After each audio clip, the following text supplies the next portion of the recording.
welcome you all. I'm very happy to open this third session of the webinar Neutrality in the 21st Century and Why It Remains Relevant. I am Emily Molinari and I'm from the International Peace Bureau, the organization that is organizing this series of webinar. And yeah, as we did last time, I would like to start with a little quiz for you all. I'm going to share the link into the chat and you can, here you go. You can go to this link or you can also make a screenshot from your phone if you are more familiar with your phone. You can also make a screenshot of this QR code. I'll just wait a couple of seconds for people to screen this one. And then you will go to the page called Mentimeter and you can probably already see the first page. And now I'm gonna share with you also the questions. Here we go. I hope you learned and you're prepared. So here we go. And so the first question for you all is just a little brainstorming. And you can start by, okay, sorry, I think it's a little slow, but now we go. Yeah, here we go. In one word, what is neutrality for you so far? And you have three possibilities. You can put three different words. And then we will see all your questions here on the screen. This really just to have a little brainstorming. It's not, there are no right, 100% right answers or wrong. Oh, that's, yeah, nice. Non-violence, relational, conflict reaction, unbiased, political position, no party, situational, non-violence, yeah. We have peace also. Okay, I think many of you wrote impartiality. Good, neither. Future-orientated, that's nice. Interdependent, anti-war, no party. Okay, I think, yeah, everyone had the chance to answer.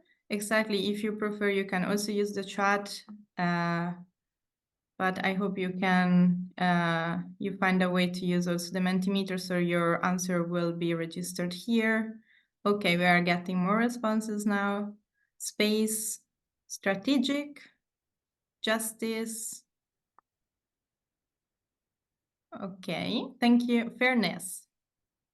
Okay, I think we can move on to the second one. Thank you so much for your inputs.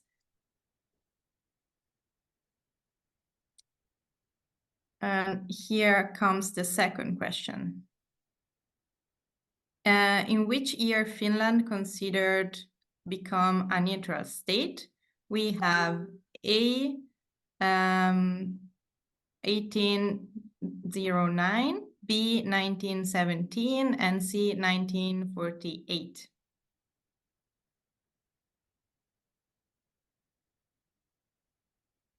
Okay, I'll just wait here also a couple of seconds more so people can answer.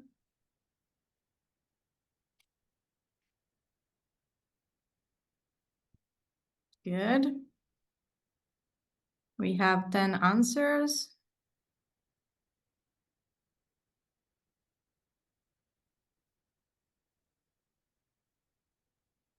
Okay. Emily, just to say there are more answers in the chat, of course, as well.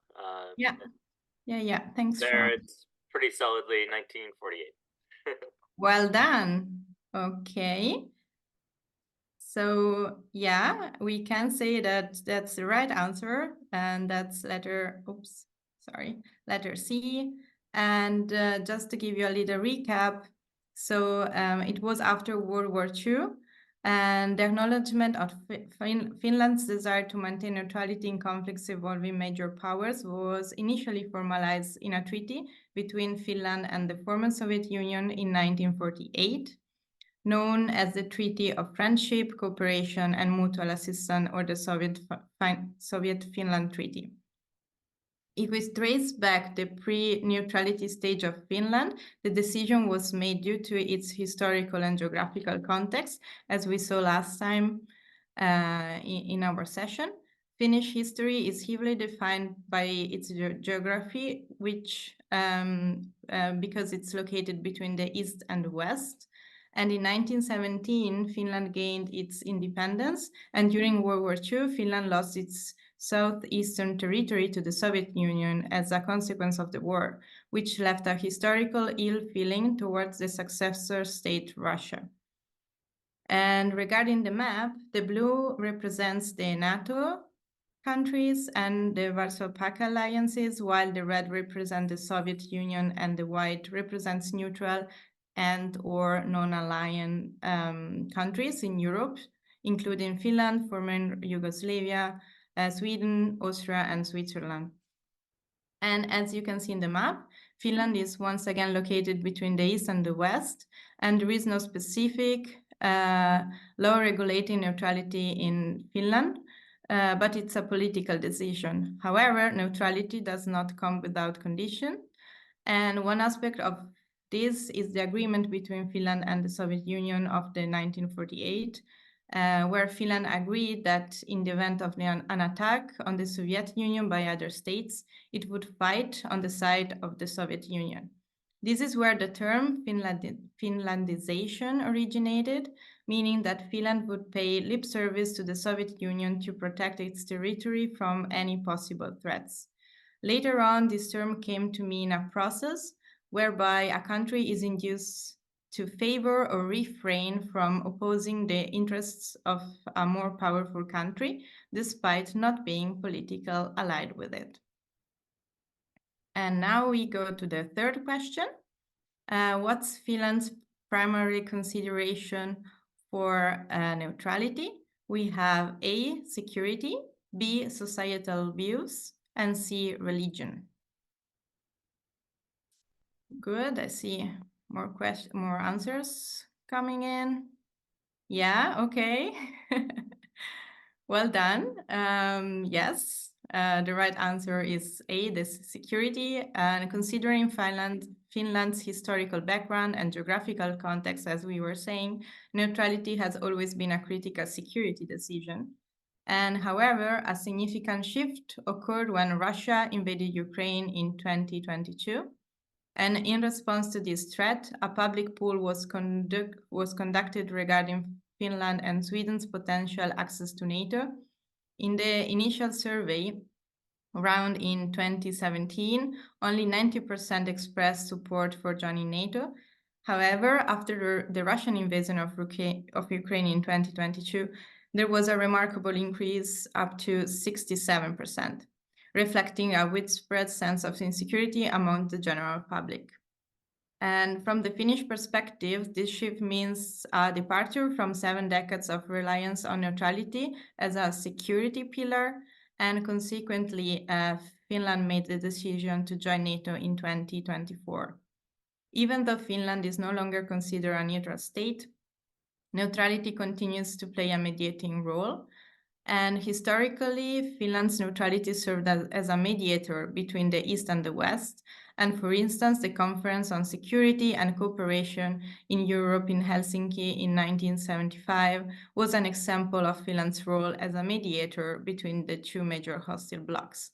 And this mediation made neutrality viable, and then and continues now to make it viable also nowadays. And today, there are still neutral and non-aligned countries that can fulfill a similar mediating role, being in between, and it remains therefore important and ensures that neutrality remains relevant in modern times, as we are saying during this webinar. And here comes the fourth question for you. Is Austrian Federal Constitution Law 1955 in Austrian Federal Constitution Law, which is included as neutral? What is meant by neutral in this law of 1955 in Austria? We have A, not participating in foreign wars, B, not participating in military alliances, C, not allowing foreign military bases on its territory, or D, all of the above? Okay. We are getting more answers also in the chat. That's great.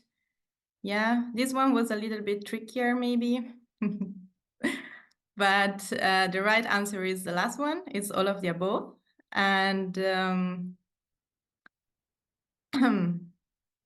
yeah, good.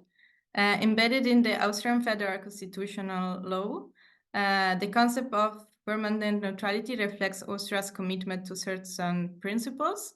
The National Council's adoption of the Hague Convention, which Austria made permanent, means Austria's pledge to refrain from participating in foreign wars, avoiding military alliances, disallowing foreign military bases on its territory, and this marked the formal adoption of neutrality in Austria. Austria is the example of two primary responsibilities of neutral states. If you remember from last session, those are credibility and usefulness. Credibility entails meaning visible neutrality during peacetime, which includes abstaining from alliances, avoiding involvement in foreign wars, and prohibiting foreign troops or arms on the territory. Meanwhile, usefulness involves acting as a buffer states between conflict nations, supporting, for example, NGOs in peacekeeping endeavors, and serving as a meeting ground or mediator for conflicting states.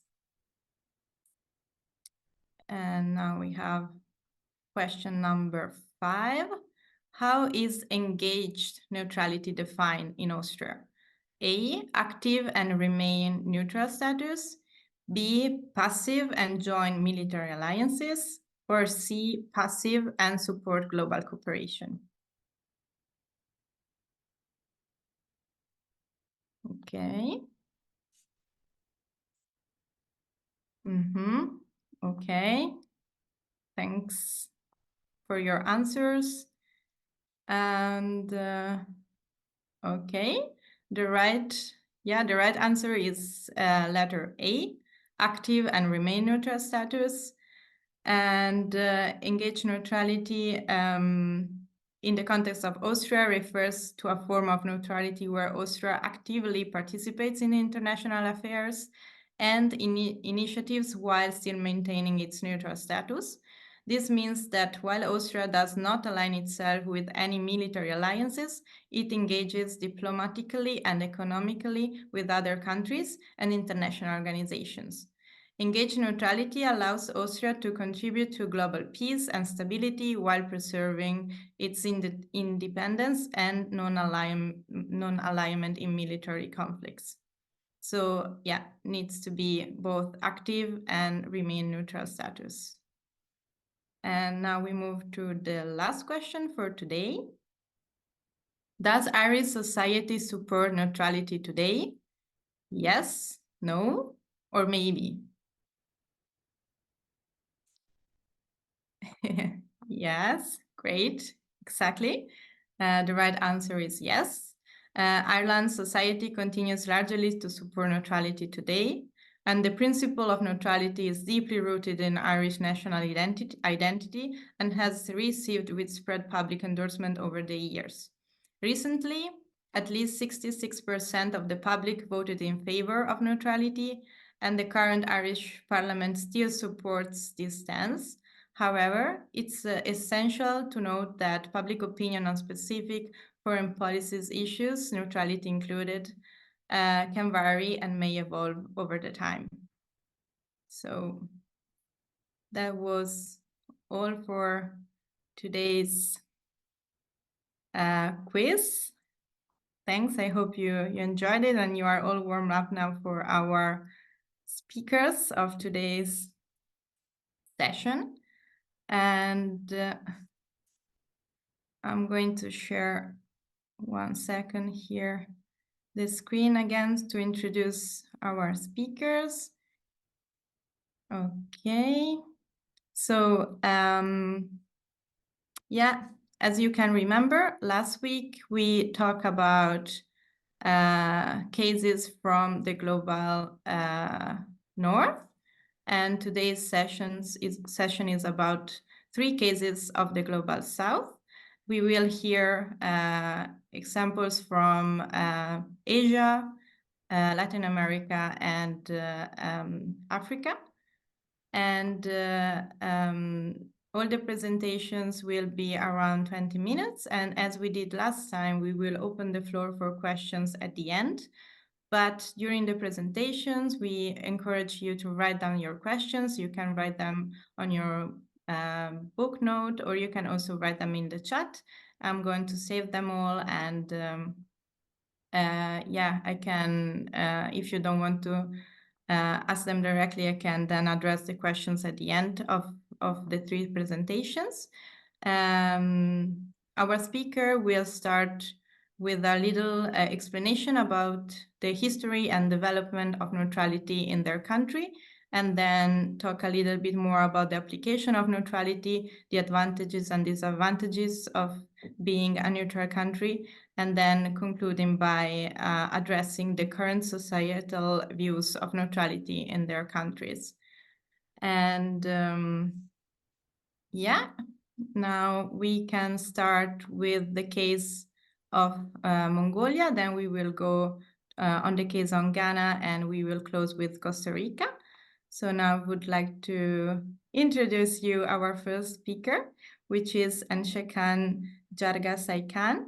He is the chairman of the Blue Banner organization in Mongolia, and he is also one of our IPB's more member, and we are very happy and glad to welcome him here with us today. Whenever you want, Enkhsaikhan, the floor is yours. Thank you very much. I would like to first of all say that I believe that such a course on neutrality is very timely, especially now because we're seeing the coming back of Cold War, the divisions again of countries into 3 groups again, the West and Russia and others, and the third world countries. So I think it is now time important for us to discuss what really means neutrality.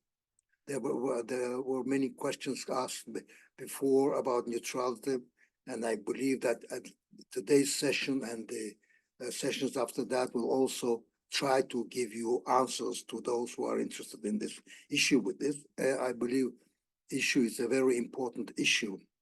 And I would like to thank the Secretariat and Sean and the Secretariat for making the recordings available to the participants about the previous meetings.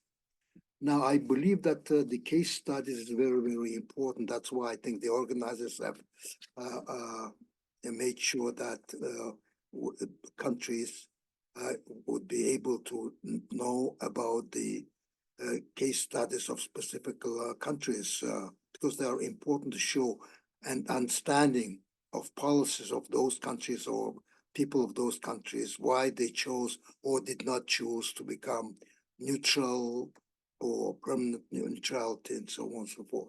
So I will be speaking briefly about Mongolia's case.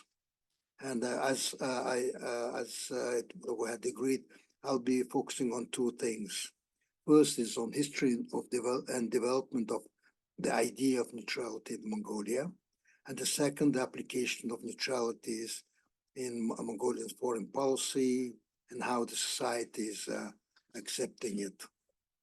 So I would like to say that at the beginning of the 20th century, Mongolia became independent again from the Manchu rule. I will not go into history, but one time Mongolian Empire included Russia and China as well. And then with disintegration of the empire, we later found ourselves to be part of the Manchu Empire. And in 1911, we were able, when seeing that the Manchu Empire was disintegrating, we were able to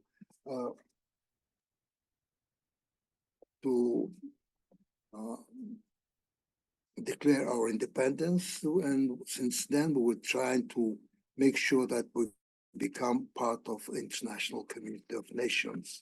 But that was not the case, because not many countries recognized Mongolia as such at that time. They thought that it was either part of the Chinese Empire, now a part of Chinese Republic, or a part of the Soviet bloc. So it was a quite difficult time. And in 1922, just after the revolution, the popular revolution, Mongolians were thinking of the form of government and system that we would like to accept and pursue. And some, though they were minority, thought that we should adopt Western kind of system, maybe with a king or without a king, and not follow Soviet style of government or Communist Party leadership. That was the thinking at that time in the early 1920s. There were some who said that the Mongolia interests would be good served if Mongolia becomes a neutral country like Switzerland. They were saying that we should become Asian Switzerland. But at that time, this pro-Soviet bloc was becoming very strong, and they said that the country should follow the Soviet system.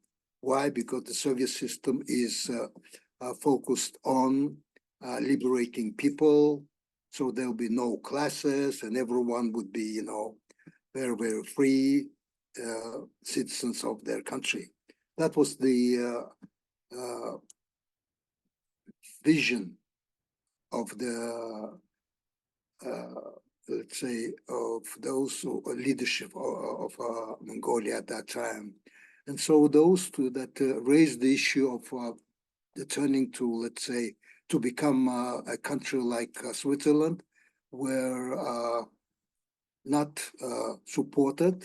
And in fact, they were said that such people were against the Mongolian interests, because at that time they thought that since we were situated between Russia and China has always thought that it lost Mongolia, that Mongolia would become again part of China, Republic of China, but the Soviets were not, they did not have such thinking, so we should follow the Soviet leadership, because they will protect us from the Chinese. It's a big geopolitical issue in that sense. So at that time, the question was decided to follow the Soviet policies. And those who were against it, they were repressed. Some of them went to jail. Some of them even were killed at that time as well. Then Mongolia was about 70 years under the Soviet influence, part of the Soviet bloc of the time, until early 1990s. By that time, the Soviet system had already shown that it was not looking after the interests of the people. And that's why the people were thinking that perhaps another system of government should be better. And when Gorbachev came to power, and he said that they the Soviet bloc needed a new thinking. We supported that, yeah, in that sense.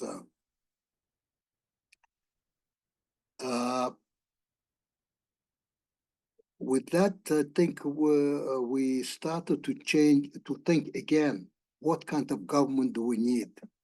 Everybody supported that the Western style, let's say, democratic government should be, should answer the interests of the people. So we began to follow that. And in early 1990s, Mongolia changed its form of government. When the Politburo has resigned, everybody said that, the Politburo should not be the leadership of the country, not that only 6, 7 countries, people cannot, decide what needs to be done and so on and so forth. So from that at the time on until 1992, there were a lot of discussions. And there were again the ideas that perhaps we should become a neutral country, like some of the European neutral countries. And at that time, it was decided that we should first see what will be in Mongolia's national interests. And we started to work first on the constitution, which was a democratic constitution discussed by people and supported by the people in that sense. The second question was, what should be our foreign policy? Of course, everybody said that our foreign policy should be based on interests of Mongolians themselves first, and the second, to try to be part of the international community and support peace and peaceful coexistence of countries with different kinds of ideologies and so on and so forth.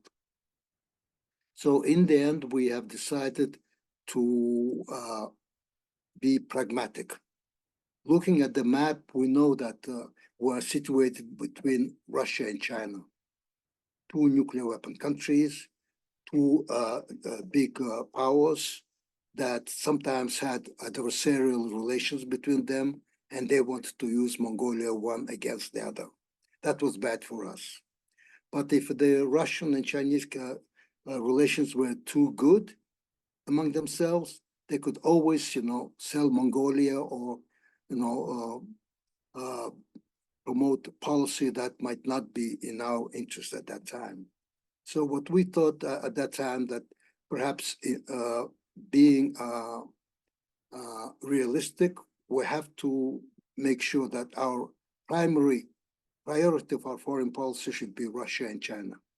But we should look beyond that.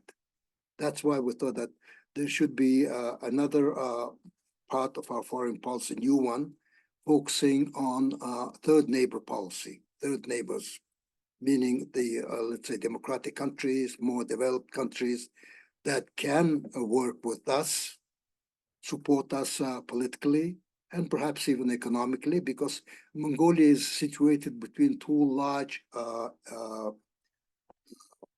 markets, Russian market, especially Siberia, about 60 million people, and then China, northern China, 120 million people. So we thought that our third neighbor policy should be very important in that sense.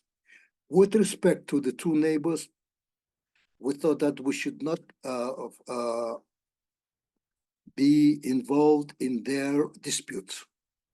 So it was decided that a Mongolian foreign policy should promote the policy of non-alignment and non-interference in Sino-Russian disputes, neutrality in their disputes. That's very important. But at the same time, they said that we will promote a policy of neutrality in their disputes unless these disputes affect our interests. You can never know. Then in that case, what we would do is we'll follow our own interests, vital interests. whether it would take to one side or another to become part of another alliance and so on. But we said we told the Russians and the Chinese that we will be neutral in your future disputes. But if disputes affect our interests, we will think about our interests in that sense. That was our policy at that time. Then in 2015, our president, Elbek Dodge, came with an idea that perhaps we should now become a permanent neutral country. Because though we do not consider ourselves as officially a neutral country, our policies is aimed at, let's say, balancing relations between the two nuclear powers. First, the second, that we should also play a more active role in international relations.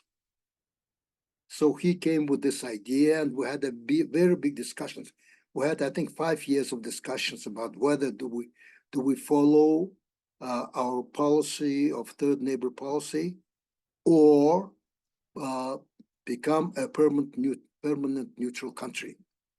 And the majority of the people that gave their views, and most of the experts and scholars, said that we should continue our policy and not become a permanent neutral country. At that time, of course, the president's office was working on a law to turn Mongolia into a permanent neutral country. And even they were proposing that the 1907 Hague Conventions, especially Convention 5, related to rights and duties of neutral powers and persons in case of war on land, and Convention 13 concerning the rights and duties of neutral powers in naval war, that we should become party to that, to those two conventions as well. The draft law that was being discussed had a number of good provisions, very important provisions. First, the definition: what do we mean by permanent neutrality? What should be the basic principles of such policy? How we can defend ourselves, a small country situated between two big powers? How can we defend ourselves? And can we be effective, a small country that cannot defend itself, can it be effective in defending itself? Or it would have to, in the end, join one or another or a third great power to defend itself from, let's say, the other offensive countries. There were many other issues. So we took this issue very, very seriously. And as I said, it took us about 5 years to discuss those issues. And in the end, we have decided that we should continue our previous policy, which would be more flexible in our foreign policies, because the majority thought that if you become a permanent neutral country, you would have to lose some of your flexibilities in your foreign policy. And then another thing that I would like to underline here is that not any country can become a neutral country. Why? Because you have to be a realist. We're situated between two great powers, Russia and China. But if we want to trade with other countries, we will have to trade through Russia or through China. And that is a very difficult thing. And if we cannot do that, then we will not be able to go to markets, to oceans and seas and so on, and deal with many other countries as well. So the challenge of our neutrality policy is based also on our landlocked location. And that we had to have in mind, besides our weak economy, weak defense policies, and so on and so forth.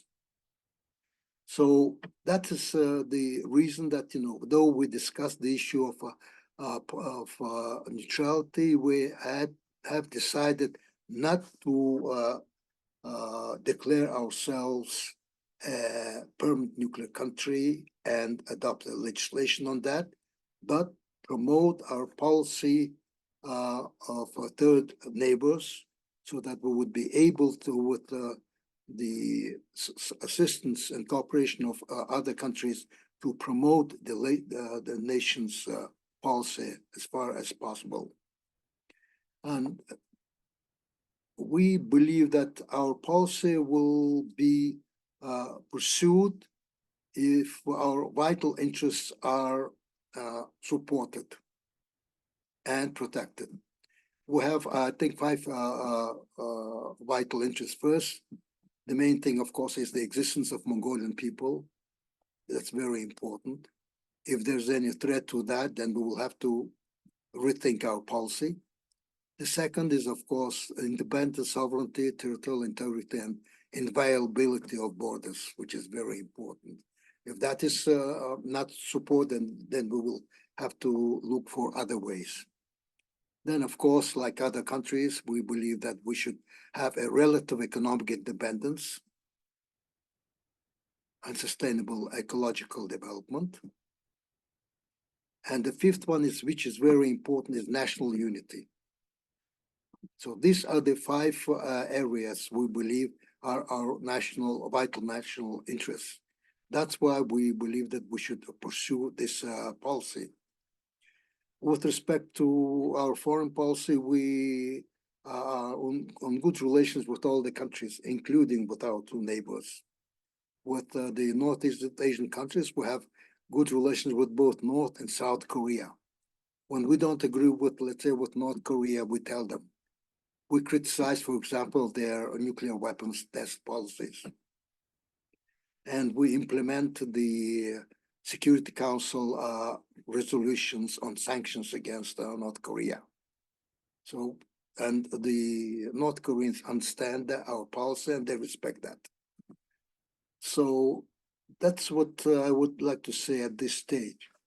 What I would like to at the end to say something is that in the 21st century, we believe that neutrality should be not only declarative or based on treaties and receive security assurances from the neighboring countries, but it should be very active neutrality policy, which is very important. Because now it's 21st century is the nuclear century. The threat of nuclear weapons, even if it is being, let's say, used somewhere in some other part of the world, will affect all the countries, all the peoples in that sense. So we believe that active neutrality should start with or focus on eliminating the threat of the nuclear weapon threats in that sense. What we're trying to do in Mongolia is to see whether we can contribute to Northeast Asian security dialogue and confidence building, which is absent in Northeast Asia because of the relations between two Koreas, and there are other countries that support or work with them. So in Mongolia is promoting policy of Ulaanbaatar dialogue, it's called, to promote better understanding and confidence building in the region. That's where we believe we can make some kind of contributions. Since 2015, we've been holding such meetings in Mongolia, in which the representatives of two Koreas participate.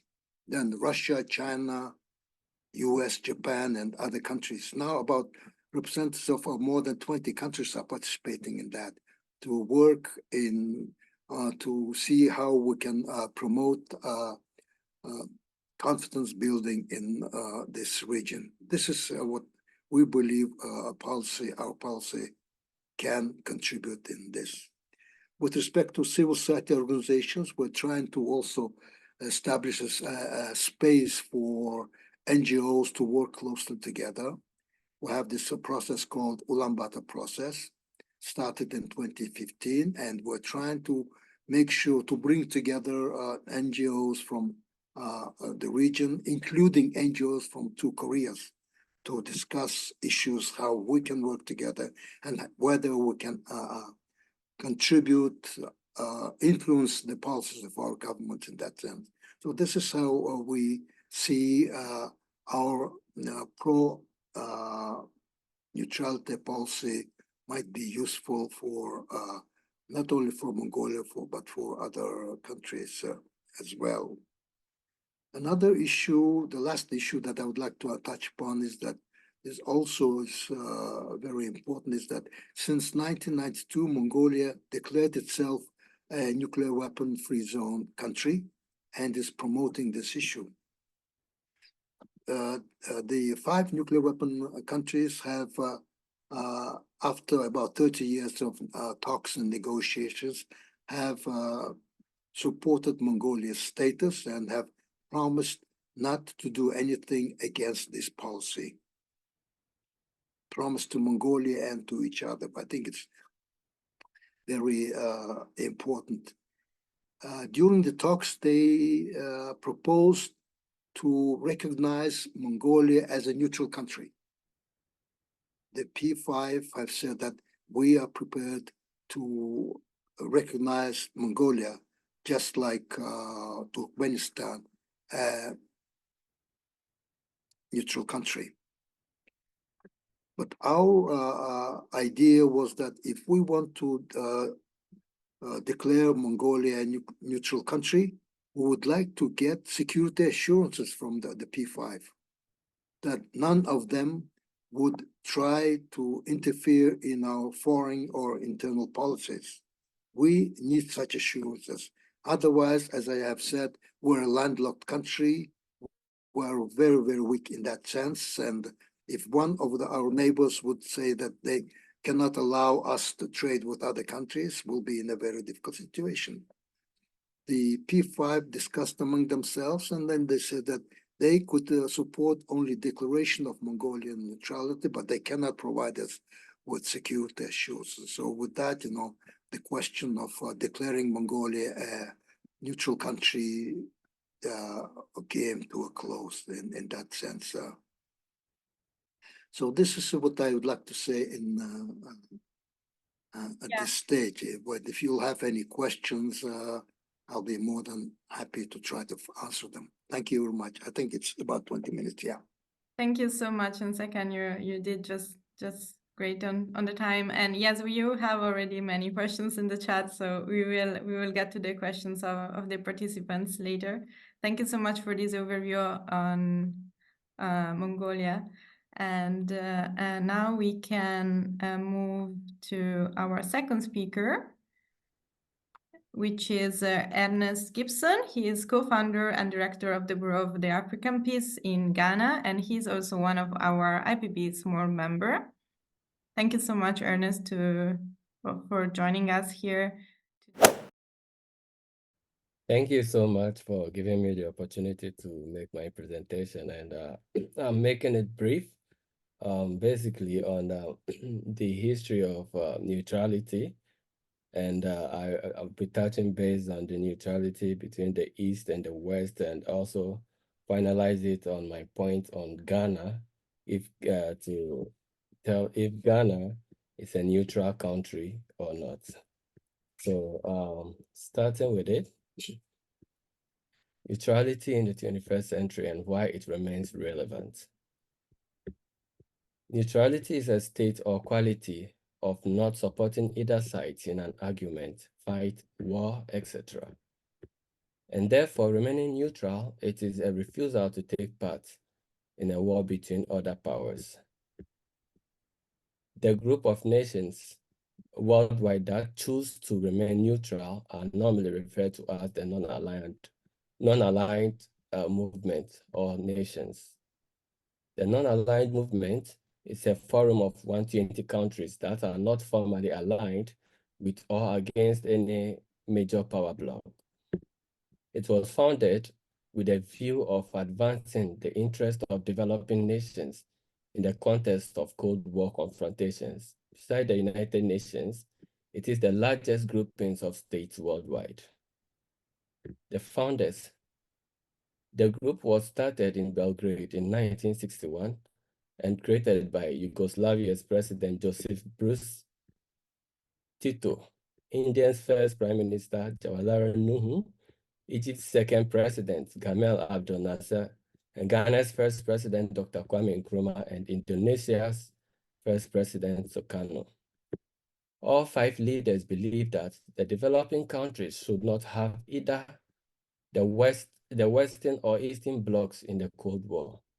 They also believed that the developing countries should not be capitalist or communist, but also try to find a different ways to help other people. The Havana Declaration. The declaration made in Havana in Cuba in 1979 said that the purpose of the organization is to help countries maintain their international independence, sovereignty, territorial integrity, and security, and non-aligned countries in their struggles against imperialism, colonialism, neocolonialism, racism, and all forms of foreign aggressions, dominance, interference, and/or hegemony, as well as against great powers and bloc politics. Sorry. This means that they wanted to govern their countries without the main capitalist powers or major socialist states. The countries of the non-aligned movement are nearly 2/3 of the United Nations members. Its ideologists. The Secretary Generals of the non-aligned movement included such diverse figures as Suharto, an authoritarian and anti-communist, and Nelson Mandela, a democratic socialist and famous anti-apartheid activist. Consisting of many governments with massively different ideologies, the non-aligned movement is unified by its commitment to world peace and security. At its 7th summit held in New Delhi in March 1983, the movement described itself history's biggest peace movement, which placed equal emphasis on disarmament. The non-aligned movement and the United Nations. Many of the members of the non-aligned movement are also members of the United Nations, and both organizations have stated policies of peaceful cooperation. The movement has played a major role in various ideological conflicts throughout its existence, including extreme opposition to apartheid regime and support for liberation movements in various locations, including Zimbabwe and South Africa. The support for these sort of movements stems from the belief that every state has the right to base policies and practices on national interest and on relations with a particular power bloc. The non-aligned movement now speaks up in support of challenges that developing nations are facing. It still holds valid ideas within this context. Reforms of the United Nations. The non-aligned movement has been quite outspoken in the criticism of the current United Nations structures and power dynamics, mostly in how the organization has been utilized by powerful states in ways that violate the movement's principles.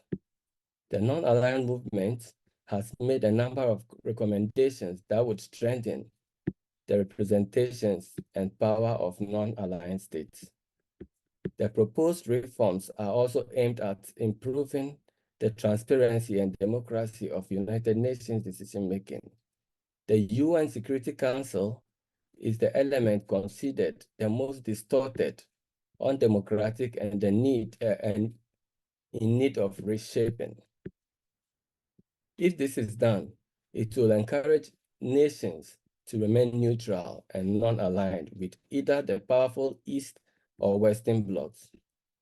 This will remove rivalry between the powerful East and West, lowering confrontations that eventually leads to war that breeds the peace process of the world.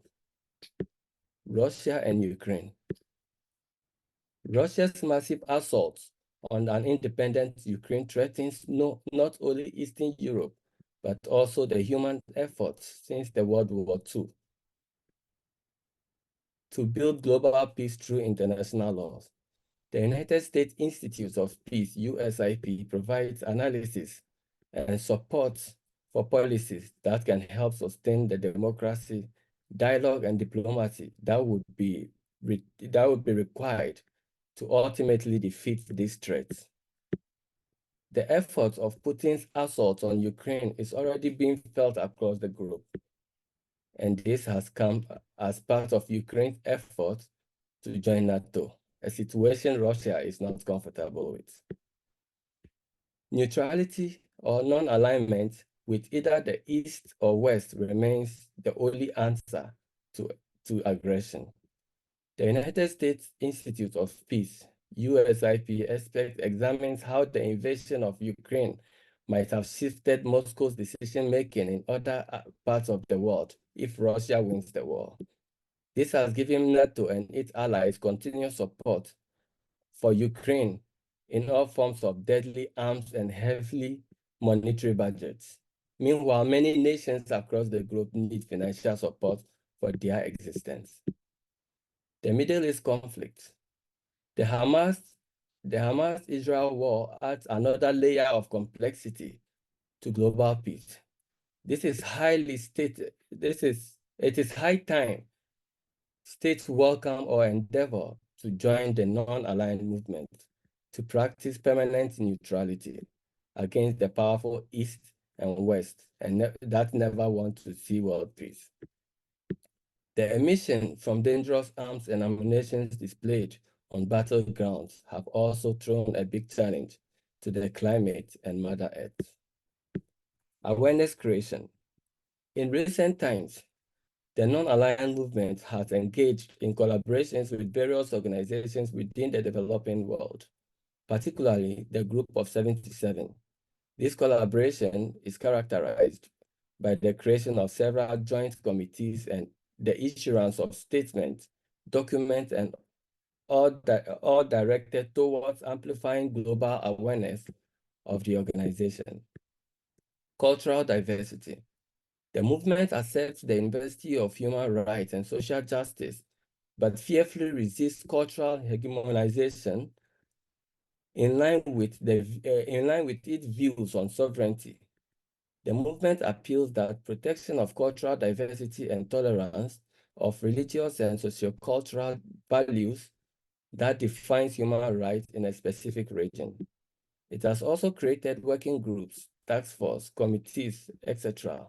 For example, the high-level working groups on restructuring of the United Nations, working groups on human rights, working groups on peacekeeping operations, working groups on disarmament, criticisms of US politics. In recent years, the US has become a target of the organization. The US invasion of Iraq and its attempts to suppress Iraq and North Korea's nuclear plants and its other actions have been denounced as human rights violations and attempt to run over the sovereignty of smaller nations. Is Ghana a neutral or not? Is Ghana a neutral country or not alliance nations? The first president of Ghana, Dr. Kwame Nkrumah, together with some other prominent African leaders of the time, such as Julius Nyerere of Tanzania and Gamal Abdel Nasser of Egypt, joined hands with other African leaders from countries beyond the Cold War bloc, such as Joseph Broz Tito of Yugoslavia and Jawaharlal Nehru of India and Sukarno of Indonesia to build what is known as the non-aligned movements. These leaders believe that staying non-aligned would keep Africa away from getting entangled in the intense rivalry between the United States and the Soviet Union during the Cold War. This approach also offers an opportunity to collaboratively shape foreign policies that back movements against colonialism, and foster unity among African nations. In respect of this, some leaders compare the Ghanaian approach towards the non-alignment with the Monroe Doctrine, which is a statement of US foreign policies expressing opposition to the extension of European control or influence in the Western Hemisphere. Stressing on how Ghanaian leadership aimed to create an African Monroe Doctrine that would protect the continent from external powers of aggression, the foreign policy of Ghana was deeply shaped by the principles of the non-alignment in the belief that they could make a reliable route towards African unity. During the first summit of the non-aligned movement in 1961 in Belgrade, President Nkrumah called upon other participants to end colonialism, work on reforms of the United Nations, and act as a moral force to avoid wars between the Eastern and the Western blocs. The Ghanaian principles of non-aligned position at the conference was perceived as remarkable in light of coexisting Congo crisis and the murder of Patrice Lumumba, which was expected to trigger potentially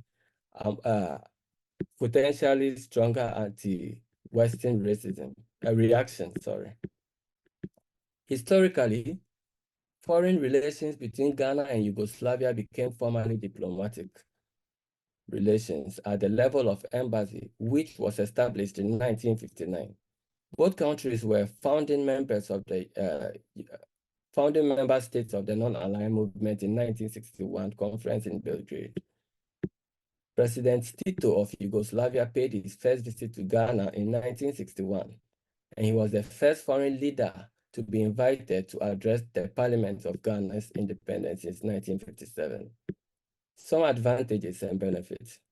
The Yugoslavia delegation gifted President Nkrumah a Yugoslavia's produced car, an X-ray machines, and to the city of Accra, a cinema projectors to the University of Ghana, and also aspects helped to build a naval base in Ghana, just to mention a few.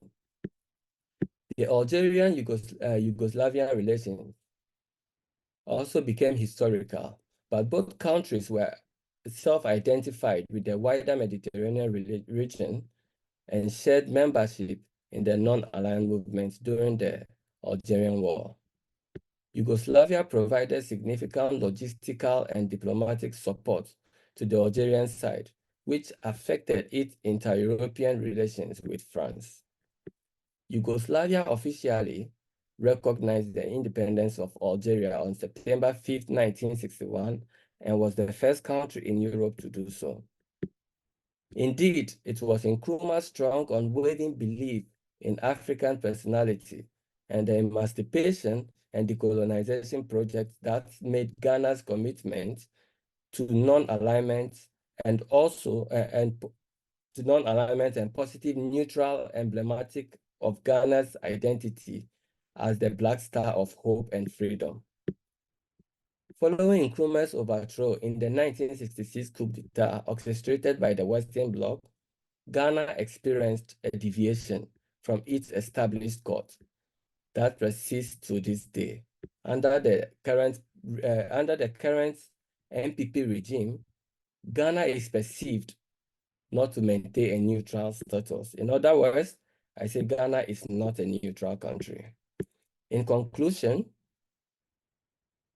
the world needs absolute neutrality in the 21st century to maintain peace, disarmament, respect for each other's territory, integrity and sovereignty, mutual and aggression towards each other, and non-interference in democratic affairs for each other to avoid global tensions by empowering organizations such as the non-aligned movements, the United Nations, and the International Peace Bureau to control world peace instead of regional blocs such as NATO and its allies, which only succeed in creating rivalries, global tensions, and escalating wars as they force themselves to maintain their #1 position in the world as the world's toughest.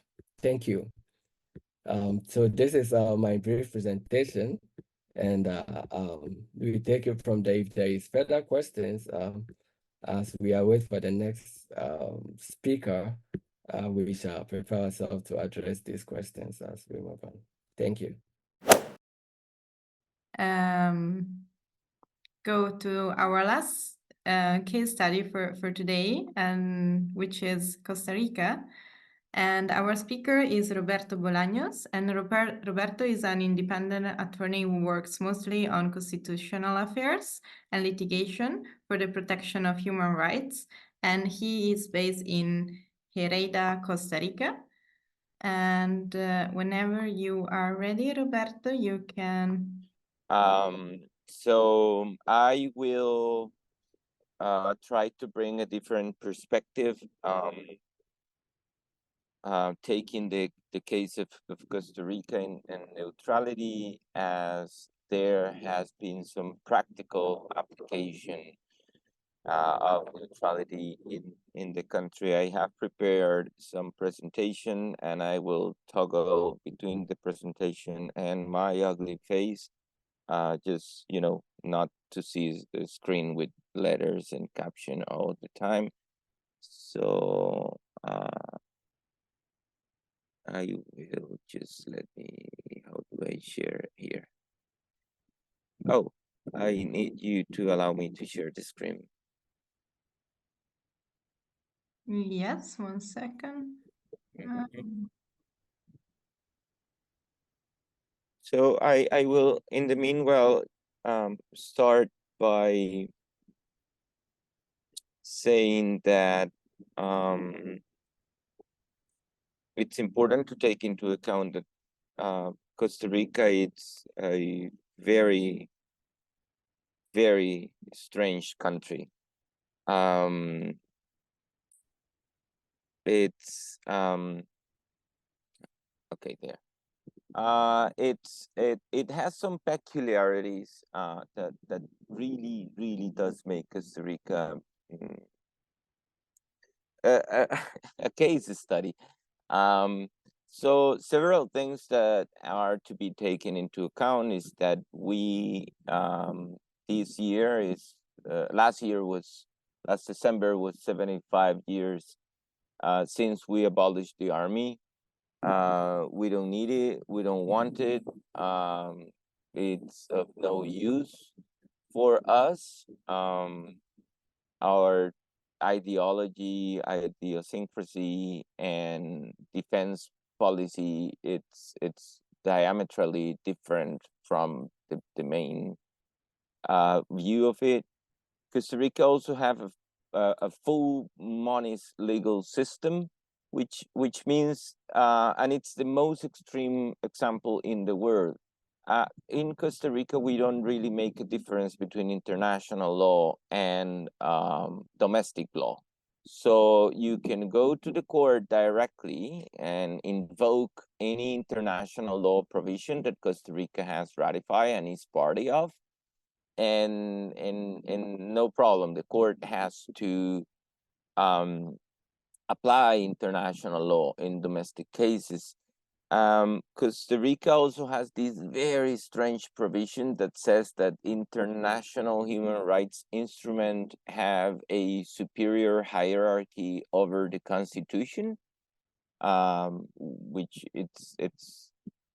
I mean, as a lawyer, from the technical point of view, it's a little bit problematic, but it is what it is. I mean, and for whatever reason it is like this, it is actually good, as it allows a better protection of human rights, since, you know, times change and situations change and law evolve, and sometimes the state apparatus is not efficient in terms of updating the law, and so there it comes some use when the Constitution gets updated. Also, Costa Rica has a binary constitutional system, which is that along with our written constitution, we have our non-written constitution on the lines of countries like the United Kingdom or New Zealand, which are countries that do not have a written constitution. I mean, you cannot go purchase in a bookstore. The constitution is made of president's decisions, resolutions from the Supreme Court, from the Parliament, and so we have both. Costa Rica has also accepted the compulsory jurisdiction of the ICJ without any reservation whatsoever. And Costa Rica is also seat of the Inter-American Court of Human Rights, which is in San Jose. Well, I'm also in San Jose, but far away from there. So this happened, the abolition of the army happened in 1948. So we need to take into account what was happening in the world by the end of the decade of the 40s. I mean, the World War had just ended, the Second World War had just ended. We had the San Francisco Conference coming on. We had with that the creation of the United Nations and the International Court of Justice. Also, in the region, there were dictatorships in Latin America, particularly in Central America, and particularly in our neighbor country of Nicaragua. It was getting violent here. I mean, the Cold War had already begun, and it was getting actually very hot in here. Also, in 1948, there were some advances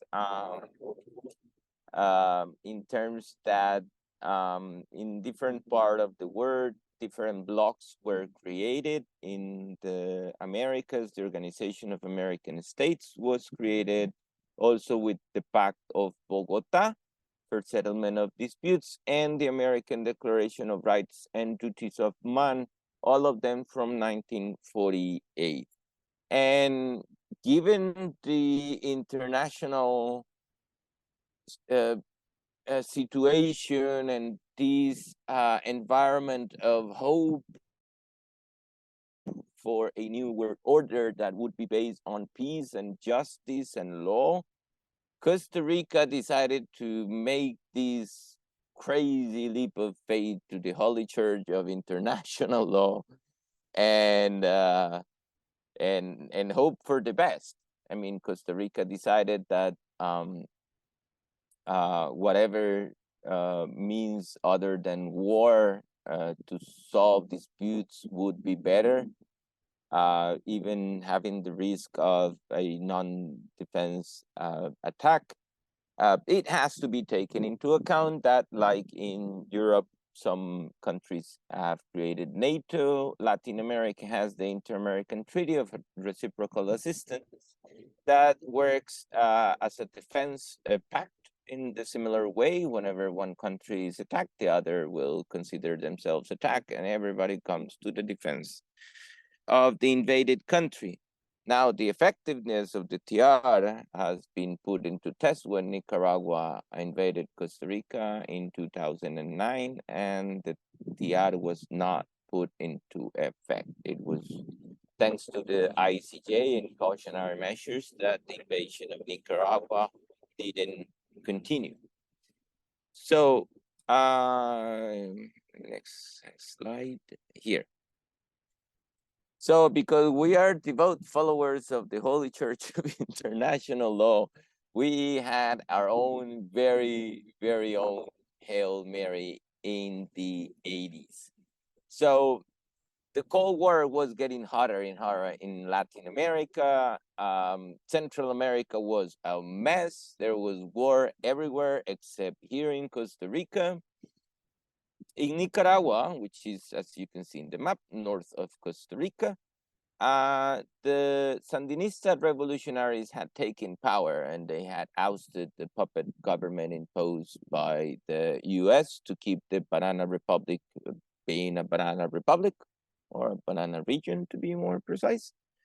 And so since the Americans didn't like the revolutionaries taking over power in Nicaragua, they decided to create their own counter-insurgent group, the Contrarrevolucionarios, widely known as the Contras, funded, supplied, and trained by the CIA in El Salvador and Honduras, that, as you can see on the map, are north of Nicaragua. So in order to make the attack on the Sandinistas more effective, the Americans sought for the sandwich tactic. And so they attacked Nicaragua from the north and the south, and they began putting loads of pressure on the Costa Rican government to allow the northern plains to be used as training grounds for more Contras. It has to be taken very much into account that in between Costa Rica and Nicaragua, we have the San Juan River that connects with the Nicaragua Lake, and from the Nicaragua Lake to the Pacific is just 20 kilometers, and the San Juan River is fully navigational. So Nicaragua has been of extreme importance for the United States, not because they love Nicaraguans, but because they have a navigable river that goes to the lake, and they only have to blow 20 kilometers of land to get to the Pacific. So that's why Nicaragua is so important for everybody. In fact, the Chinese are now trying to build a canal, and Nicaragua's government, as it is now a dictatorship. Well, you know how it works. So anyway, back to our issue. So President Monge decided on November 16, 1983, to, against all odds and possibilities, go crazy and declare Costa Rica neutral. Costa Rica neutrality has three particular characteristics: it's perpetual, it's non-armed, I mean perpetual, that is forever, non-armed, that well, it's non-armed, and it's ideologically active, which means that Costa Rica, within its neutrality, has to actively endeavor to resolve disputes peacefully, to intervene, engage positively in the resolution of disputes of third parties. So it's an active role that has been confirmed later, but I'll talk about that. Now, having declared Costa Rica neutral, then President Monge came back to President Reagan and said, hey, Mr. Reagan, about your request to use the northern plains of Costa Rica, too bad, man. Like, if we do that, it's a violation of international law. So too bad. Like, sorry about that. And Reagan had to deal with that. I mean, there was. I mean, it was a brilliant move from President Monge to also help de-escalate the situation.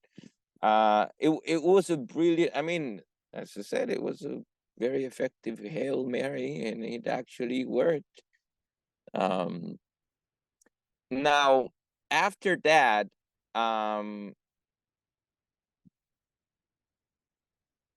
two things happened that also, one directly and the other by derivation, that also showed the importance of not only having neutral provisions in the country.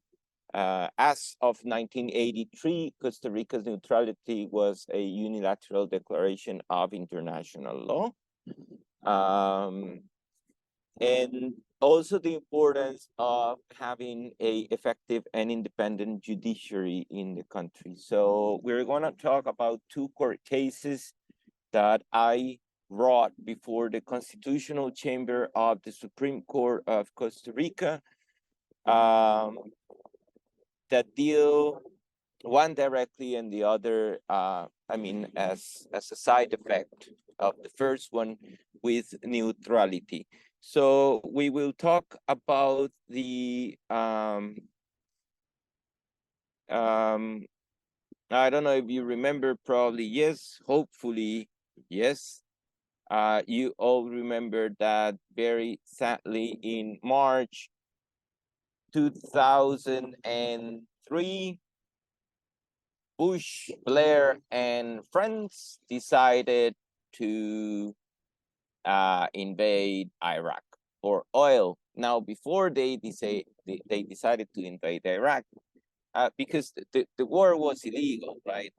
So since they had no legal standing to invade Iraq, they started desperately to seek for some legitimacy.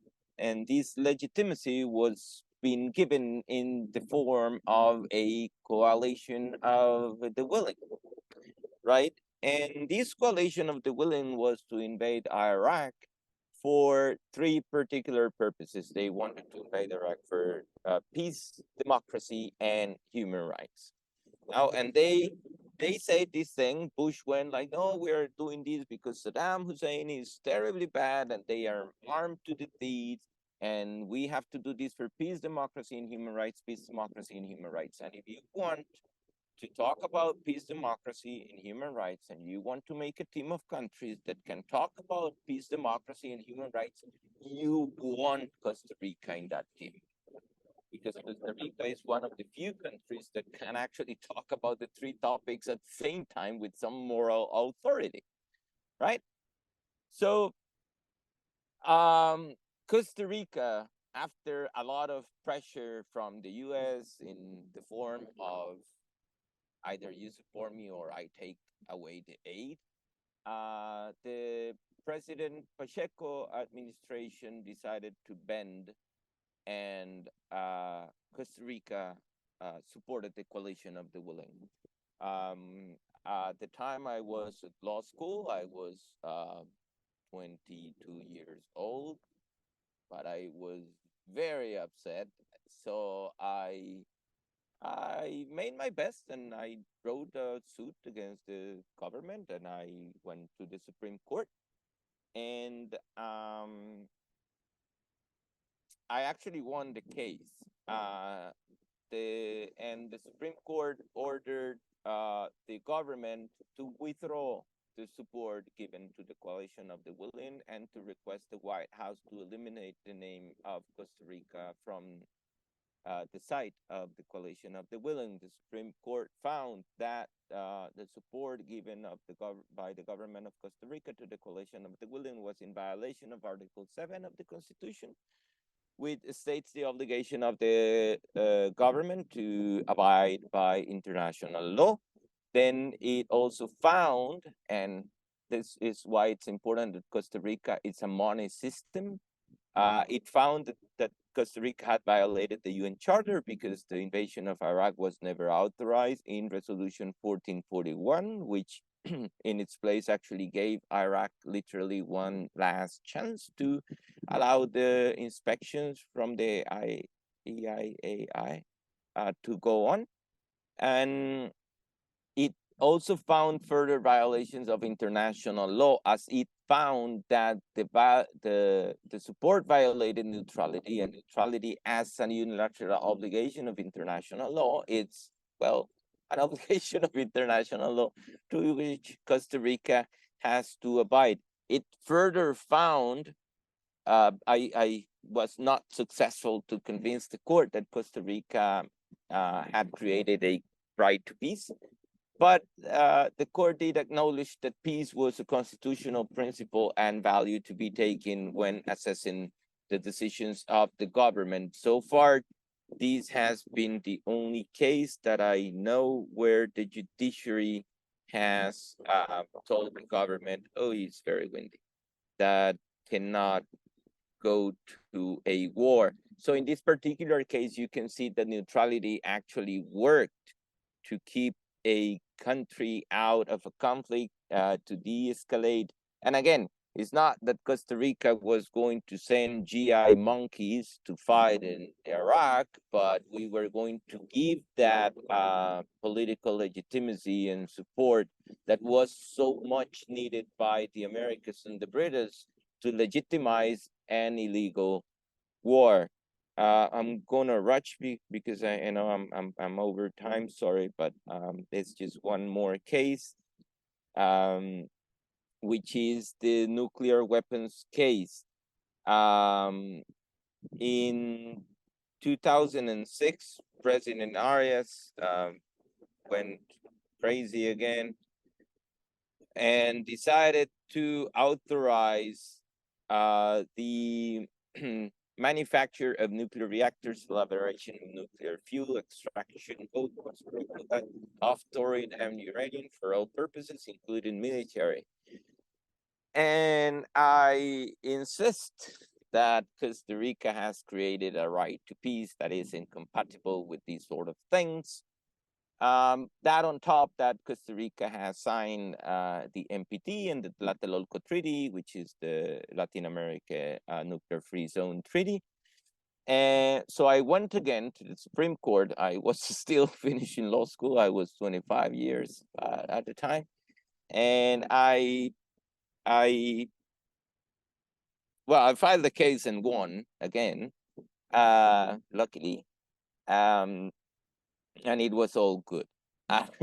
So the court found that Costa Rica had, in fact, by issuing that decree authorizing those activities violated in international treaties like the NPT, the Tlatelolco Treaty, it followed the lines of the ICJ in the advisory opinion about nuclear weapons. So it found that by authorizing those activities, Costa Rica would be violating environmental rights and environmental law. In Costa Rica, we do have a right to environment, and also in the Inter-American human rights system, we have recognized a right to environment. So the Supreme Court took note of that. But then now, the Supreme Court bought my argument that Costa Rica had constructed through time a unilateral domestic customary rule of international law recognizing the existence of a right to peace, both of a domestic level and an international level. And the way to get the court to get the argument had a lot to do with the case concerning the Iraqi war, because in order for you to get a customary rule, you need the state practice, which is the repetition of acts from different state organs in certain direction, and then opinio juris, which is a conviction, is the psychological element of the customary rules, which deals that those acts that have been repeated in time have been performed in such fashion because there is this awareness of some sort of obligation to do that. And Costa Rica throughout time has very much do that regarding peace, including, well, the abolishment of the army and the declaration of neutrality. And then with the ruling from the Supreme Court recognizing neutrality as a constitutional right, the court had an act from the judiciary that added one more state organ and recognized the customary rule of international law of the right to peace in Costa Rica. That's why the case of Iraq was important, because it worked as a stepping stone for further development of rights to peace. So what's it for? It's a defense policy, less allies, less enemies. You ain't a threat to nobody. I mean, Costa Rica's defense policy is the most effective and the cheapest one. We don't have enemies, so we don't worry about that. We don't have to worry about military expenditure. Actually, the reason why Costa Rica developed in terms of human rights indexes so much better than the rest of Latin America was because when we abolished the army, we decided to divert the funds into healthcare and education, and that made very much a big difference. So I will finish here because I'm almost 6 minutes over time. I'm very sorry for the delay and for the excess in the time. I tried to go as much as possible and just to give you an overview of how this can work.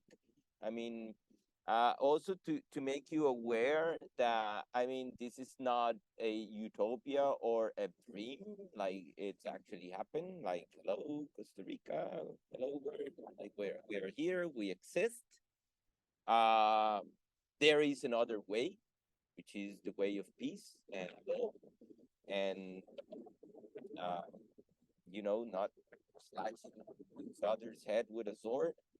And it can be done. I think that the biggest message is that it can be done. It does exist, and yes. So I'll shut up now. Thank you so much, Roberto. And where I think, yeah, it was a beautiful, conclusion for all the three presentations, actually. So thank you so much. And I think we got many questions, which is really good. And maybe I would start. I would follow the same order if it's okay for your speakers. Maybe we can start with a couple of questions for Enkhsaikhan, and then we move on to Ernest's presentation and then Roberto.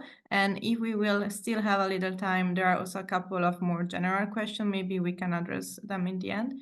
Yeah, Roberto? Emily, I'm sorry, but I start classes in 15 minutes. So if we can go over my questions first, I'm sorry, yeah. No, then if for Enkhsaikhan and Ernest is not a problem, maybe we can start with your part since you need to leave earlier. And yeah, if not a problem, I'm sorry about that. no, I think, is that okay? No problem. No problem. Great. Yeah, so for example, about the case study of Costa Rica, the first question participants sent in the chat was when Nicaragua cites Costa Rican territory and stationed troops on Costa Rican territory, what debate was there on reinstituting some sort of military? Maybe I can just ask a couple of questions more, if that's okay, and then you can address them all if you are willing to. And the second question is, having no army is a big part of Costa Rica's neutral state. Is that so? And second, without any army, given the current situation of the world today, how will Costa Rica defend itself? And should an armed conflict arise? Another question, the third one would be, sorry, I was just copy and pasting them all, and yeah. Okay, someone is congratulating you for winning the cases also. And the last question was, in the US, most states do not allow law students to even litigate cases in court until they are graduated and they pass the state bar exam. So the question is more a practical one. How often do law students lead litigating cases in Costa Rica? Okay, I will start by the last question. In Costa Rica, you don't need a lawyer to go to the Supreme Court when it comes to violation of human rights law or international law. I mean, I was an intern for a couple of years at the Supreme Court, and I got amparo recursos, which are sort of injunctions filed by 8-year-old school students because there was an open sewage next to the yard where they play in the break, and you could tell like he just ripped a page from his notebook and wrote like, "This is stinky, we cannot play at school," and that was enough for I took that case, and it was enough for me to rule that there was a violation under the Convention on the Rights of the Child and the Constitution, environment, right to play, right to enjoy, right to life, right to dignity, and the other rights of the child. So, yeah, and also take into account that as it comes to, international law, America, United States, it's unfortunately not the greatest example. But yeah, in Costa Rica, we have these very wide jurisdiction of the court when it comes to international law and human rights. So, I could even have been a farmer and still file that suit. The other question about the second question about defense. How are we going to defend if we don't have an army? Like, we're a poor country, 5 million people. Most of us don't know how to use a gun. Most of us have never seen a gun. And most of us don't want to see a gun. Even if we had an army, how are we going to defend ourselves? It makes no sense. The defense capacities that a Costa Rican army could have, like Brazil could as much as if we, like stepping on an ant. So if we're going to have an army with no defense capacity, we'd rather not have it. It doesn't make any sense, to be honest. Why are we going to defense against? Who can we fight that could be a fight in equal terms? We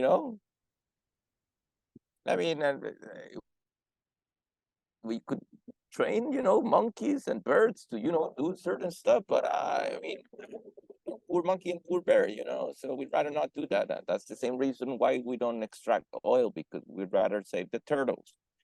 Costa Rica is a very strange country. And the first question, which is going to be the last, is, was there any discussion about making up a military when Costa Rica invaded? No. Literally 3 or 4 lunatics came out with that idea and were immediately regarded as lunatics. But no, like that's making an army in Costa Rica is out of the discussion. It's just not gonna happen. Like, we don't want to. I don't know. We just don't want to. We have nothing to do with that. It's a horrible institution. It kills people. It gets you killed. No, man, why would we do that? Like, it's suicidal to join the army, So, yeah, that's for the 3 questions. Thanks, Roberto. There was one very last question about Costa Rica that came out later, and I wonder if you could tell us about the President Oscar Arias' contribution to the peace processes in Central America while using neutrality.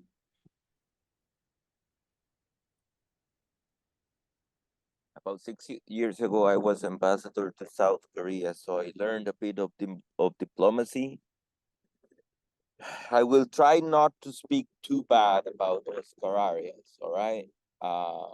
You have heard a lot of him. Much of it is not true. First, the peace plan in Central America was not his idea. It was Vinicio Cerezo's idea, the president of Honduras. Then he didn't lead the negotiations. It was his wife, Margarita Penon, who led most of the negotiations. And the guy just came for signing and taking the picture. And then he took his Nobel Peace Prize to authorize the manufacture of nukes in Costa Rica and the extraction of thorium of uranium. And he also authorized the police to use machine guns against demonstrators in another suit that I also won at the Supreme Court through the administrative court when I was then a lawyer. So I'm not an ambassador anymore. Oscar Arias is an asshole. All right. And he has misused his Nobel Peace Prize in despicable ways. And that's all I'm going to say about that, because I can just start and go on a rant on how detrimental he has been to Costa Rica and to peace. He's one of the most hated political characters in Costa Rica. And you should ask yourselves why, when in the rest of the world he's seen as a sort of god. Well, I don't pray to gods with mud feet, you know. And he's got not just mud, but dirt in his feet. So that's all I'm going to say about him. Thanks, Roberto. And maybe I would use the two general questions as a bridge. So if you want, if you have any comments there, you can answer first, and then I will move to Enkhsaikhan and Ernest after your final comments before you leave us for your class. And the first question would be, in neutrality, is it allowed for the country to use its territory, either airspace or land or sea, as a passage for weapons in the conflict between the belligerents? And the second question is about another country. Do you think that Colombia has an opportunity to declare neutrality? If so, what kind? The first question is simple. No. Like, no, there are obligations on the international humanitarian law that prevents neutral countries. I mean, they would lose their status of neutral. So Ireland, for instance, by allowing the use of Shannon Airport for U.S. planes en route to military missions, is in violation of its neutrality. I stated that way to the Court of Limerick. In the court case that took place, I was invited as an expert witness, and I said that Ireland was in violation of its neutrality. The court didn't agree, unfortunately, but yeah, so countries cannot. And the second question was? About Colombia.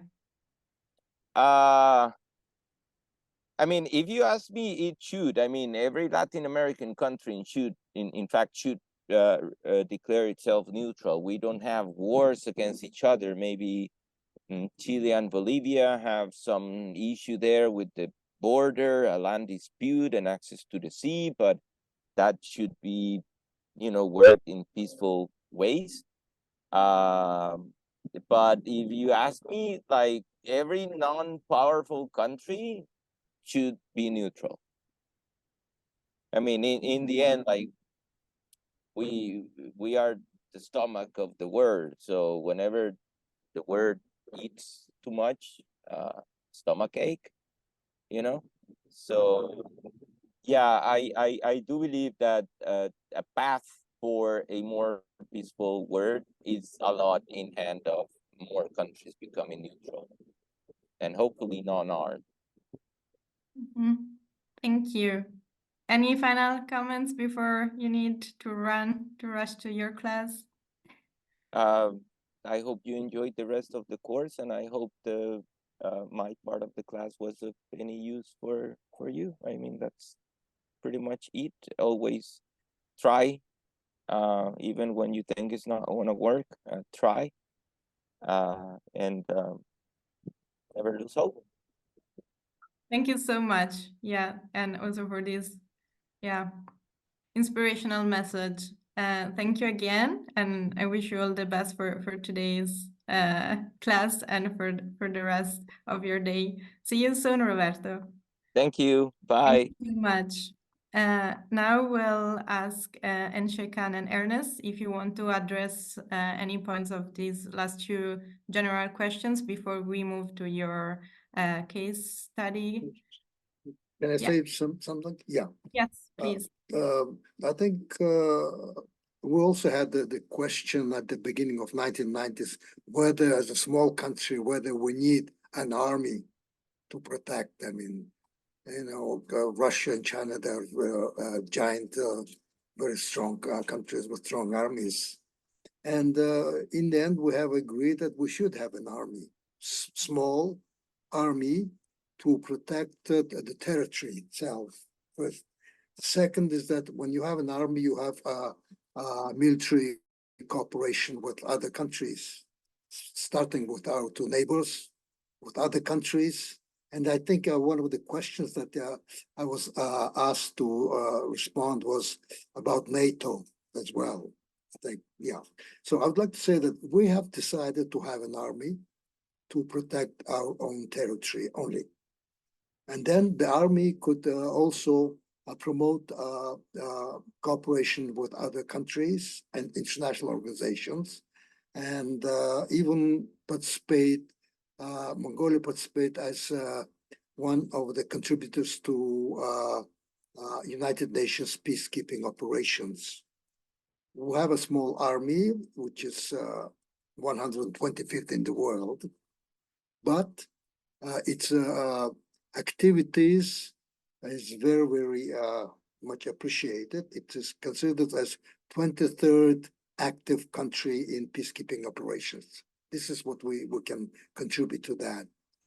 And I was asked about the NATO countries, what do we do? I mean, and as a neutral country. First, we have not declared ourselves as a neutral country. But the second, NATO does not border with Mongolia. But we believe that we can learn much when we have contacts, especially in science and technology, in information exchange, to get to know their thinking, to get to know how they think about our neighbor, Russia, and so on. So we believe that without becoming a member of NATO or asking to become a member of NATO, we can gain a lot politically and information-wise as well in that sense.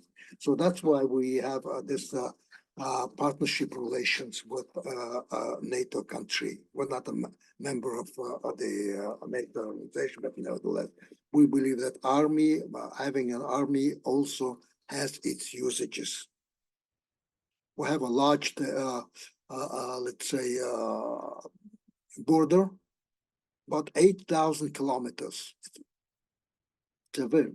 You cannot protect it without having armed forces anyhow, because it does not necessarily have to be the enemies, but those who want to contraband, misuse, the territory, the borders, and so on. So we have to have that. So I just want to let you know that compared to Costa Rica, our position on the question of army is a little bit different.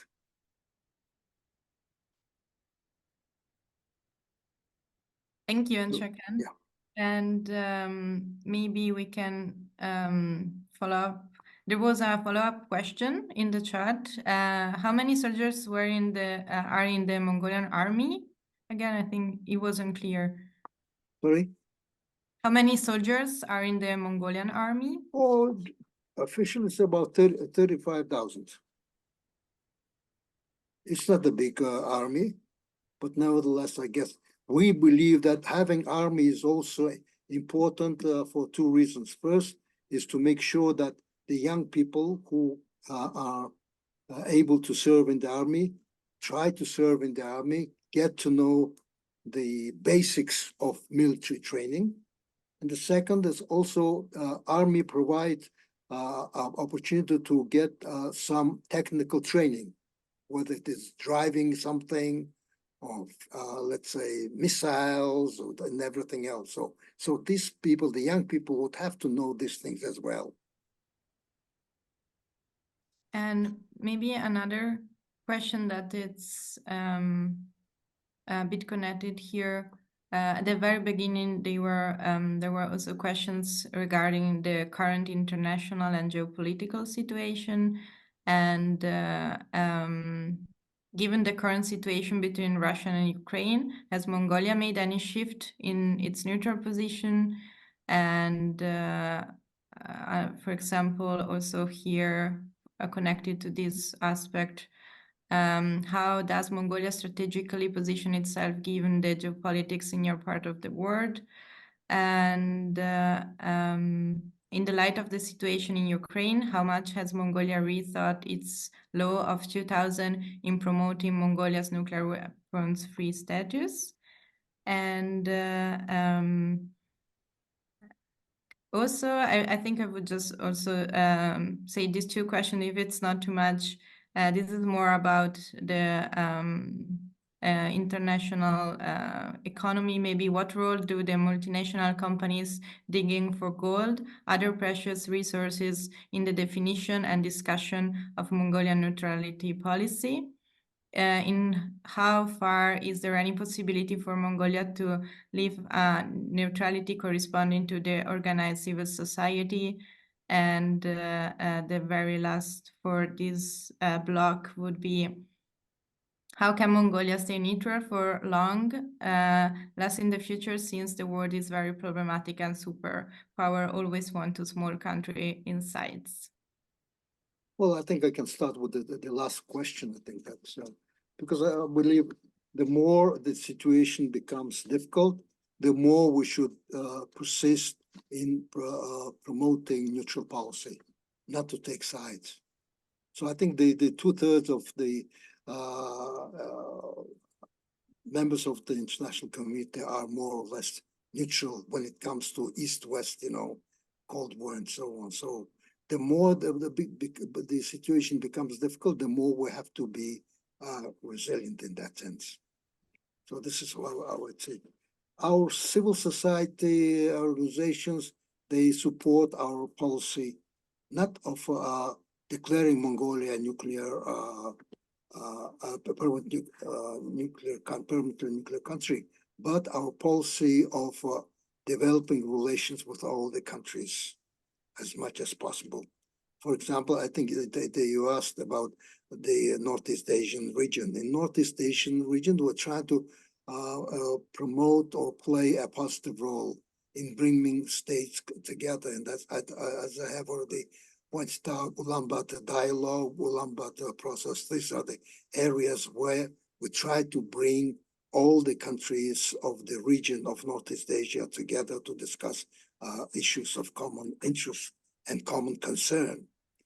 And in Mongolia, since we have a good relations with both of Koreas, we invite and they come. The representatives of two Koreas, they come and discuss issues or participate in discussions. So this is how we are trying to play our role in the region.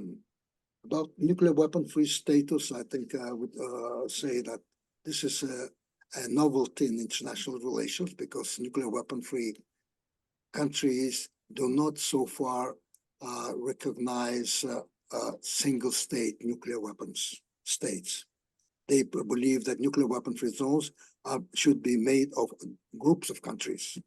But there are many countries that cannot belong because of geographical location for political or even legal reasons, cannot be part of nuclear weapons-free zones. So they should not be excluded because in the end, the great powers of nuclear weapon states would want to make use of such countries that are not part of groups of countries to use them in their, let's say, competitive relations with other great powers or nuclear weapon-free zone. So what we're trying to do is to make sure that even individual countries should not be left out from the nuclear weapon-free zone movement. This movement can involve almost 170 countries if it is allowed. Now, nuclear weapon-free zones are, well, I think we have 117 countries. So there are so many other countries that can and should be, part of nuclear weapon-free zone. That's the area that we're trying to focus in this thing. The Russian-Ukrainian war, of course, we are against the war, and we do not support or the Russian policy as such. That's why we abstain. But our abstention also has some nuances. For example, Ukrainians and the Poles, they came to Mongolia to thank for providing the assistance to the Ukrainians. Our people, they collect money and things and send them to Ukrainians. And this is what we try to do. The government is non-committal at this stage. Why? Because although we have to know that you have to know that the question of the war has two sides. It always has two sides. Not one country all of a sudden thinks that they will, let's say, invade another country. We are against that. But at the same time, we have to bear in mind that what led Russia to use force. We're against them using force, but there was also, unwritten rules that the NATO was expanding, and I think the Russians tried to the extent possible to stop them. They were not able to do that, but that's another story. What we try to say is that when somebody uses force against another country, we condemn. So from that point of view, we believe that it was the wrong thing to do. It's an aggression. But at the same time, you have to bear in mind our location. I think I said already twice, landlocked location. The questions of war and peace might end, I don't know, in a year, 2 or 3 years time, but our geographical location will be the same. And we want to trade with other countries as much as possible. So from that point of view, we just cannot, make decisions on today's, let's say, position. We have to look a couple of decades later, what will happen to Mongolia. So that is the things that, keeps us, think about beyond today's thinking on this end. Any other questions? Thank you. Now for now, maybe I would turn, since we don't have that much time left, I would turn to Ernest for also a couple of questions that pop up in the chat, and maybe connected to what we were saying about the international situation. Someone was also asking what's the stand of Ghana in the conflict with in the Russian-Ukrainian war. And the other one would be, I wonder if you could share your thoughts on the Akufo-Addo administration pact with the United States that allows US troops to use Ghana's airport and have access to the country's radio spectrum. And another one was, I'm curious, when you said that Ghana is not neutral, could you please expand on that? And another one was, do you think that the non-alignment is a reality, considering the Cold War bipolarity, which never really ended, even in the 2010 following?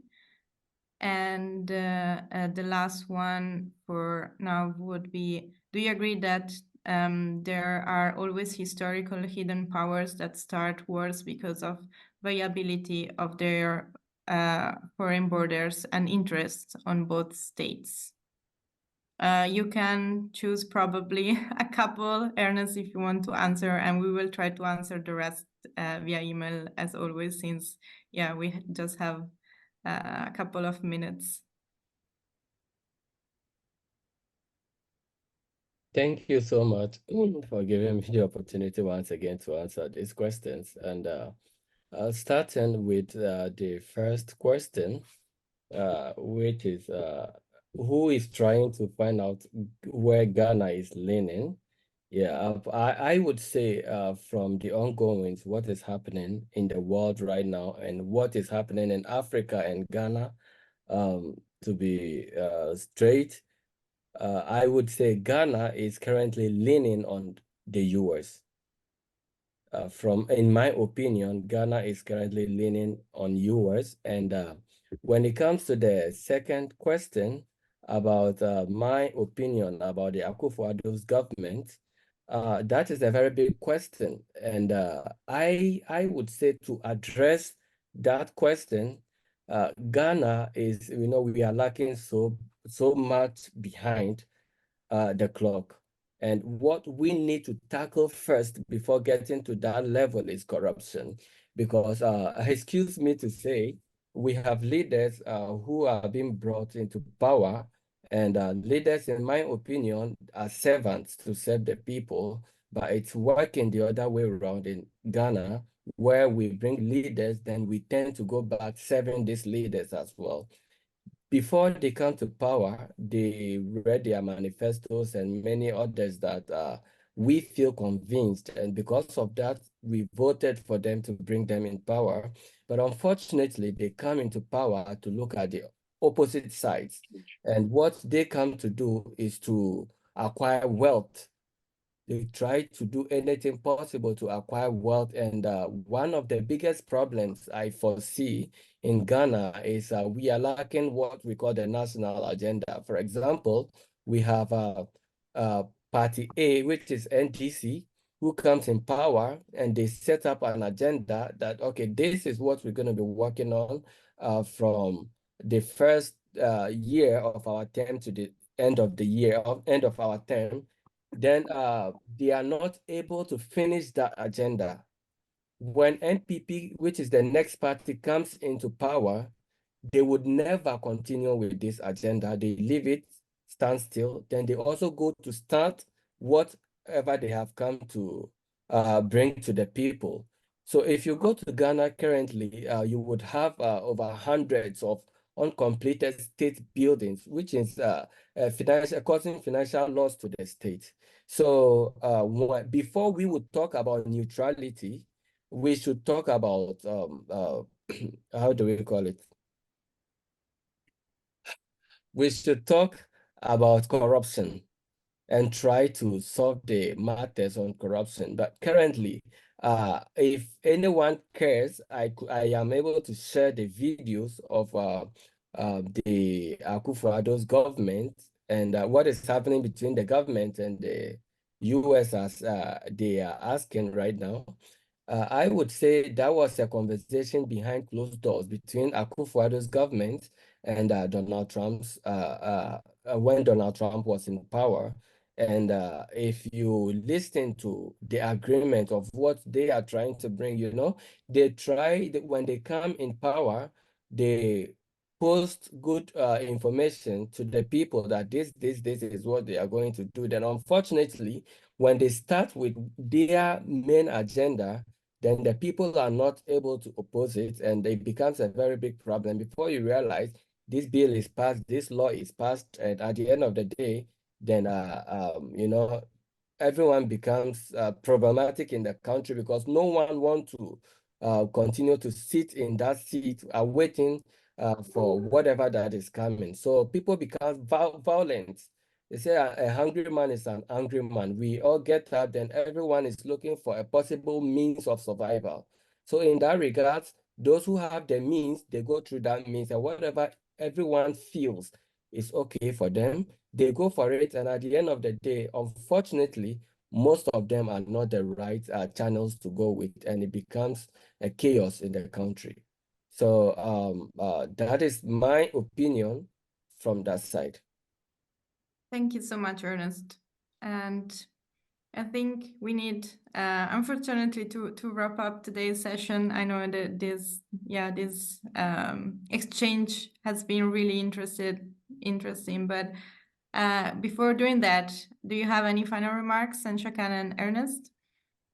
Well, first of all, as I have said at the beginning, that I think it was a very good opportunity for us to focus on this important issue because of the Cold War is resuming, and the world is again being divided into three groups of countries and so on. We should not let that happen. So discussing such issues and raising these issues is very, very important. So I would like to congratulate the organizers for doing this. Thank you so much. I will also say thank you to all, and I really appreciate the opportunity to come and speak on this topic. And hopefully if we have other opportunities in the future, we will come to explore other avenues to see how best we can come together to promote global peace. But my question here is, if we have a country and we have an army, and every country is trying to get up to protect their army by investing millions of dollars into their army, the question is, what is it for? If you sell an arm to me, what are you expecting me to do? If you have a vulnerable country like my country in Ghana, where majority of the citizens are not educated, and most of them get up to follow the politicians who will just give them money to get up and do what they want them to do. As I said, a hungry man is an angry man. If I am hungry on the street and I meet you and you start speaking to me about peace, you think I will listen to you? There is no way, because I am hungry. But the politician is rich. They meet me on the way. They say, okay, you take this money, buy food. They are able to satisfy me. Once they are able to do that, then the next thing they do is to tell me what they want me to do. And I will seriously run after them and do it, because I know at the end of the day, they will give me something more. But unfortunately, at the end of the day, I am making the situation worse. So I think the world today needs a lot of education. People need to be informed. And once we are able to do these things, then I would say that is the first step. But talking about neutrality at this point, I think from the Ghanaian perspective, we are moving too fast, but there are a lot to do before getting to that level. Thank you. Thank you, Ernest. Sean, did you want to say anything? Yeah, just a quick response to Enkhsaikhan's final comment there, in that, now we have wrapped up our case studies for this course, and the next session focuses on why neutrality is such an interesting and important context to explore in the international situation as we see it today. So I hope you'll all come back and join us next week. We have a lot of contributions from countries that find themselves caught between superpowers, or countries in the global south that maybe are feeling a new asserted pressure upon them to take sides or to join in certain war efforts, and to look then how neutrality could play a role in how these countries interact with great power competition moving forward. Exactly. We will see each other again next week, same time, same place. And I really hope you enjoyed today's session. And as always, you can always reach out to us anytime if you have any comments or questions. And thank you all. And I wish you all a great day ahead. Thank you, Emily.